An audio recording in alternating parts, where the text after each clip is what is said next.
السلام عليكم ورحمة الله وبركاته. كلنتي wanaagsan asxaabay meel kasto naga daawaneysaan habeen wanaagsan ku soo dhawaada barnaamijkeena habeennimo waa habeennimo talaada arbaca ay soo galayso taariikhduna ay ku beegan tahay 7 abriil sanadka 2026 hadaba qodobo muhiim ah ayaynu barnaamijkeena caawa ku soo qaadanaynaa qodobada barnaamijka caawa aan idinku hayno waxa ka mid noqon doona xiisada bariga dhexe iyo hanjabaadii Trump iyo caawa kala bixi la sugayay halkii wararkii ugu dambeeyay ay marayaan Iran oo la sheegay goor dhow inay u sheegtay Pakistan war weyn warkaas oo ku saabsan sida ay isaga difaaci karto iyo sida ay u diyaarsan tahay hadaba maxay sheegtay Iran wararkii ugu dambeeyay lidinaya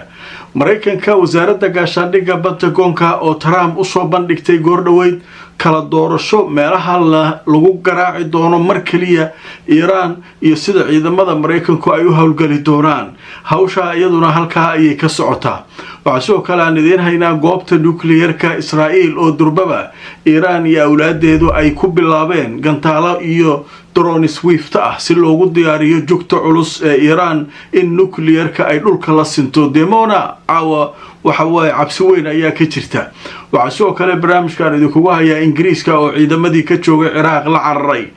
dhacay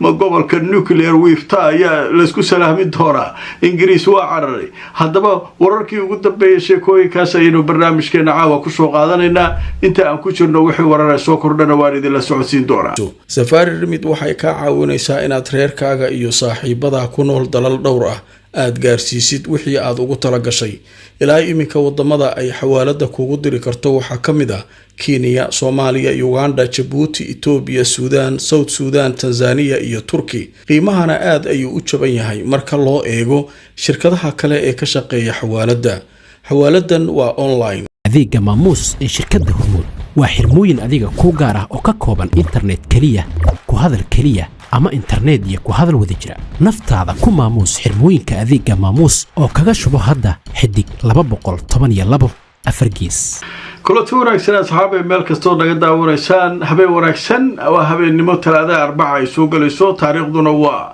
26 bisha taariikhdu waa 7 abriil sanadka 2026 hadaba barnaamijkeena wararkii ugu waaweynaa iyo xaaladda oo kacsan gobolka bariga dhexe caawa waa kala bixi ayaa la leeyahay ayaynu barnaamijka wararkii ugu dambeeyay ayaynu ku soo qaadanaynaa ugu horreyn waxaynu ku bilaabaynaa wakiilka u fadhiya qaramada midoobay Iran oo ka hadlay xiisada taagan miyaad cabsanaysaan maxaad xabad joojinta u qaadan weyseen ayaa leeyahay markaasuu wuxuu yiri annagu dad baqamani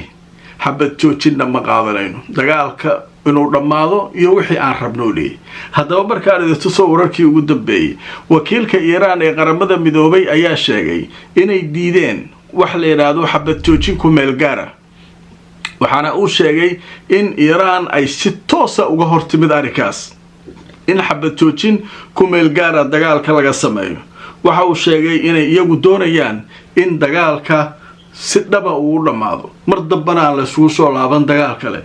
hadaba sheekadaas iyaduna halkaas ay maraysaa nimankii Iiraaniyiinta ahaa warkaas ayay soo saareen warbixinada kale ee soo kordhay tariga intaynu kala maqnayn caawa xaaladdu ma sahlana waxa leeyahay Pakistan ayaa Iran la hadashay waxa ku tiri warninkan waa waalan yahay yaa leedin burburinay heshiiska qaad Iiraaniyiinta dhiban cabsadaba baa markaas waxay yiraahdeen dhageysta annaga muslimnimo Soomaaliya noogu soo gurbanha waa idinka qabnaa laakiin ha noo cabsanina hay 15,000 oo gantaala noo rasaysan oo jugta culus kaliya xagee geynayna kuwaas iyo 45,000 oo diyaaradood oo drones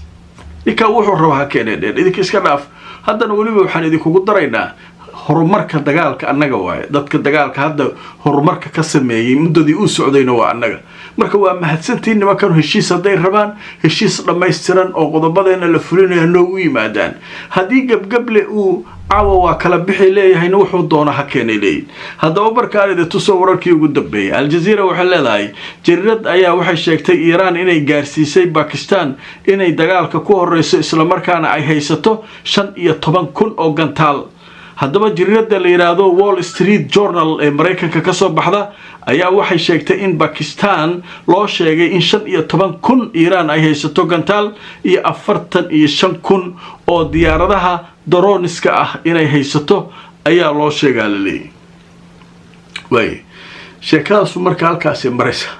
meeshan waxa ka soo socda nimanka Iiraaniyiinta niman la harowsa karba harowsi batqaari lama la harowsa karaba kan niman caadi ma marka waxay leeyihiin hanoo baqinin Pakistan waa mahadsantiin annagu ninkan warkiisa ma yeelayna gabgable ha soo socday leeyahay 15,000 oo gantaalo jugta culusan haysanaa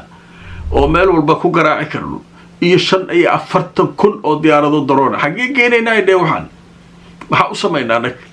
marka nimanka warkoodu waa cad yahay dhanka kale Trump iyo kooxdiisa iyaguna warar ay soo sheegayaan Pentagon-ka la fariistay Trump goor dhaweyd waxa loo gudbiyay meelaha mar kaliya ay ciidamada Mareykanku garaaci karaan oo maaragtay Iran halbowlayaasheeda Iran gacanta ay taagi karto waxa iyaguna warbaahintoodu wadaan marka caawade waqtigan aan duubayo barnaamijka ina mar damba fiirsataa laga yaabaa waxa ka dhiman ballanta sida la leeyahay ilaa 2 saacadood miya 3 saacadood meelaha ka dhiman bas kadib ninkan waqtigii uu qabsaday wuu dhamaaday wuxuu sameyn doona marka la arki doona hadaba marka aan idin tuso wararkii ugu dambeeyay warbaahinta Mareykanka waxay sheegeen Pentagon-ka inay Trump markaa u soo gudbiyeen kala doorasho ku saabsan goobaha mar kaliya la wada weerari doono telefishinka NBC ayaa soo xigtay mas'uuliyiin Mareykan waxay sheegeen Pentagon-ka inay hawsha u soo bandhigeen Trump isagana uu kala dooranayo amarkana uu bixinayo meelaha mar kaliya ay garaacayaan ciidamada Mareykanka oo markaa la sheegay Iran halbowlayaasheedu inay yihiin oo Iran ay gacanta ay taagi doonto yaaba taagan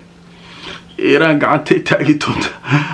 ma nuclear soo socdaani waa shakiyo bogtay waa yaabara ninkan Iran waxa leedahay waxa rabta soo daba nuclear kale haysataa iyaduna ma su'aal iyo jawaaba meeshan waxba soo socda marka qodobka isaguna halkaas ay kaga gudbaynaa sheekada kale ee muhiimka ah soo korortay waxay tahay Israa'iil waxay tiri hadaba jugtana laga gelinayo anag drone uu soo wiifay gantaal halkan ka yimid Dimona meesha la leeyahay oo nuclear ka yaalo Israa'iil kala Israa'iil Dimona meesha la nuclear ka yaalo hadaba naftana ay saayeen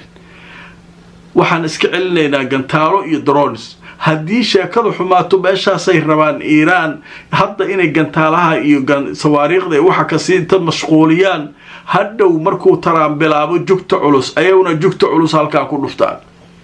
marka sheekadu marka sheeka caadi ba ay tuso wararka ka imanaya Israa'iil waxay sheegayaan Syria digniinta inuu isqabsaday goobaha ay yaalaan nuclear-ka Dimona la yiraahdo ee ku yaala koonfurta Israa'iil wasaaradda arrimaha gudaha Israa'iil ayaa sheegtay in Syria digniinta laga maqlay goobaha nuclear-ka Dimona ee koonfurta Israa'iil halkaasoo laga cabsanayo weeraro inay ka dhacaan qadar xayisiisa kadib waxaan u gudbaynaa wararkii koobna caawo waa sugaynaa meel ay xaaji ku dhamaataba ma jeceshahay barashada quraanka kariimka iyo culumta shareecada hab casri ah online adigoo jooga gurigaaga ama goobtaada shaqada markaas Daaru Taqwa waxa kugu baraya quraanka hab casri ah online maadooyinka aad ka baran karto waxa kamid ah quraanka kariimka igada luqada carabiga iyo culumta shareecada isdiiwaangelintu way socotaa fadlan horugaad waxay faahfaahin kala xiriir nambarada shaashada kaaga muuqda هموغاني دوكسيغا مركز دار التقوى كلتي wanaagsan asxaabay meel ka soo naga daawanaysaan ku soo dhawaada barnaamijkeena habeenimo qaybaha ugu dambeeyay barnaamijka aynu marinaa caawa xaaladdu way kacsan tahay nin walba dhagaha u taagan bariga dhexe ma nuclear la isku salaami doonaa ma madaafiic culus oo noocan aan naqaan midaan ahayn Mareykan la soo bixi doonaa adduunkii oo dhan ayaaban si kasta inta loola hadlay Trump sirigiisu afka ku wata haddaan yeeriyo waa la kala dhib soo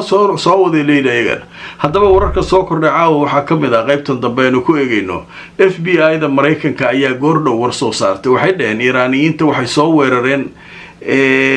goobaha kaabayaasha dhaqaalaha Mareykanka teknolojiyada waxaa lagu soo weeraray burcadda dhinaca internetka soo gashaa leeyahay wixii tafaasiila marka gadaal ayaan ka sheegi doonaa ayay leeyihiin nimankan FBI-da Mareykanka oo hadda ku eedeynaya Iran ma jiro wax wara oo irka inay iyadu tahay in kale ay kaga jawaabayso warka waa cusub yahay dhanka kale waxaa la sheegayaa dhaqdhaqaaqyo culus ayaa laga dareemayaa goobaha ciidamada maraykanka sidoo kalena iiraan iyaduna waxay sheegtay inay la soo baxday gantaalaheeda faatix iyo khaybar ayay markaa iyaduna la soo baxday oo kuwa ugu culus ka mid ah waa arkaynaa farda laysu hayo fagaaraha la keenaa liyad maxay marka maamaahdaas ayaa hadda timid marka meeshaan banaanka waa aniga saana sameeyna aniga saana waxa la sameeyaa arki doonaa ilaa caawa bal waa arkaynaa wixii cusub haddii wax weyn ay dhacaan waa soo geli doonaa diyaaleed barnaamijkii caawa waa naga intaa like garay oo share garay haddaa cusubtaa subscribe-ka ka helo youtube-ka facebook-na follow garay nabadgelyo